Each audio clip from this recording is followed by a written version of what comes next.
So what's the gossip about Frimpong Boateng's situation? So that story is told that in 2021 January, everybody was waiting to hear what the president will do with him, especially ministers who were in office. They were waiting to hear what the president would do with them. So people were wondering, is he going to retain me? Lobbying has started. I was lobbying some. People were lobbying. Everybody is lobbying. NDC people cry, we're lobbying. NPP that make this my friend. Lobbying. January, after the election, is lobbying month. We all know that. Okay. So Frimpong Boateng was concerned that he's not hearing anything from the president. So he went to see Chief of Staff. It is there that this report was generated.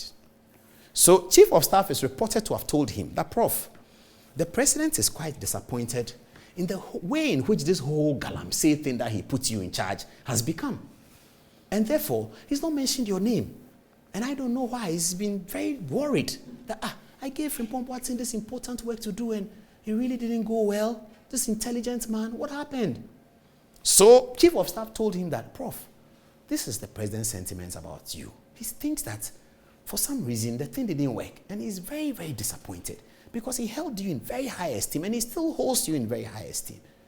Professor Frimpong Boateng must have panicked. Obviously, he did. Because he was looking to be reappointed, of course.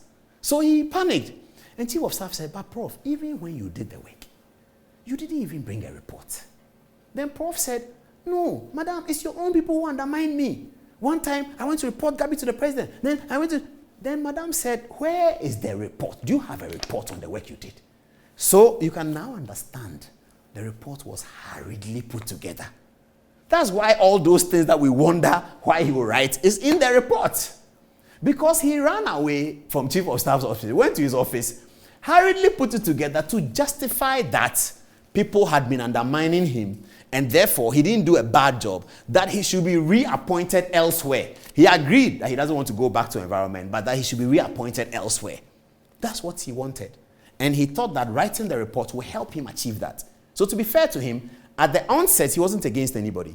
He was trying to exonerate himself, that he didn't do a bad job, but that the report, he didn't do a bad job, but that the people undermined him. So he quickly put together a report that will show that some people undermined him and therefore he should be reassigned to another ministry. Unfortunately, I don't know what conversation happened between the president and the Chief of Staff. I think they both decided that it's okay, let him go and rest. So he submitted this report. Chief of Staff collected it and said, thank you very much. He was hoping that by this report, he will be considered for appointment. That's what we know. He may come and deny it. We don't know that for a fact, but we are sharing the gossip with you. He was hoping that by this report, he will be reappointed. Okay. Now, he didn't get reappointed. So he got angry. So we suspect he took the report and gave it to mafia journalists to do yellow work. Yellow work. That's what they do, yellow. They cannot do that work in any country for 30 minutes. You come on TV, I come here and say, hey, he's a fool. Hey, he's Kwasia. Hey. You can do that on Good Evening Ghana. Why would it won't happen? But if you are doing yellow work in Bermuda, you will do it. Yellow, Bermuda. So Frimpong Boateng took this and gave it to them. Because if Frimpong Boateng, I'm his son, if he had called me and given this to me, I would have opened and said, Prof, but this one, why did you write it like this? But Prof, this one, if they had a meeting in Dodowa, why would they? No, Prof, I would have sat in front of him and told him that. If he had picked this and given it to Joy FM, I bet they would have done the same thing. They would have interrogated and said, Prof, wait a minute. Because Joy FM will share it among their people. Everybody read it, come and tell us what you are finding. And they will all find that, Prof, this one is on way. So he has to give it to yellow people in Bermuda to do yellow work. Yellow, that's what they do. Yellow, insulting everybody. And they have there's a place for that. You see, we all have stresses. We are all very stressed. So if I can watch something and have my enemy being insulted, I don't like Paul Adom-Otchere.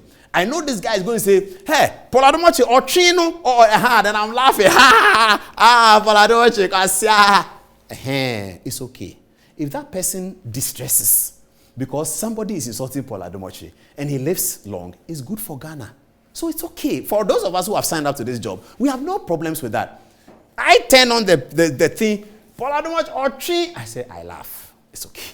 No problem about that. Do you know why I laugh? Because as I keep saying, I'll go to Auntie Muni on Saturday. They'll say, oh, Paul, come in front of the queue. I go and see 12 people. And watch it 12 doesn't mean 12. Watch it 12 means like 40. Because everybody's buying 6 fine. Then whilst they are still at the watching, they are calling. Ama, also ope Talia and also ope Gary. Oh, Mato Gary, then the queue is there. You are standing behind him. Auntie Muni is waiting for him to finish the call. So when you go to watch and there are 12 people, and somebody says, Paul, come in front of me, and you are number 3, it's a blessing. Why do you get that? Because of this. So I'm fine. So you will get to cross the watching queue, but you will be called Ochin by yellow people, yellow, in Bermuda. So that's okay. So Frimpong Boateng, this thing, he gave it to the yellow people in his frustration so that they should go ahead with it. I'm not sure whether he was aware that he was hurting the MPP or he wasn't, but if he was, then Frimpong Boateng should bow down his head in shame. If he knew that he's hurting the party that he belongs to and trying to put out some people and let give fodder to the opposition, then he should bow down his head in shame. I don't know whether he was doing that, but if he was doing that, then he should bow down his head in shame. But now we understand why the report is so badly written. It's very, very poorly written. It's so many invectives, so much gossip, so much baseless allegations. It's all in there because he was in a hurry to produce a report that will earn him a ministerial position in the second term of Akufo-Addo.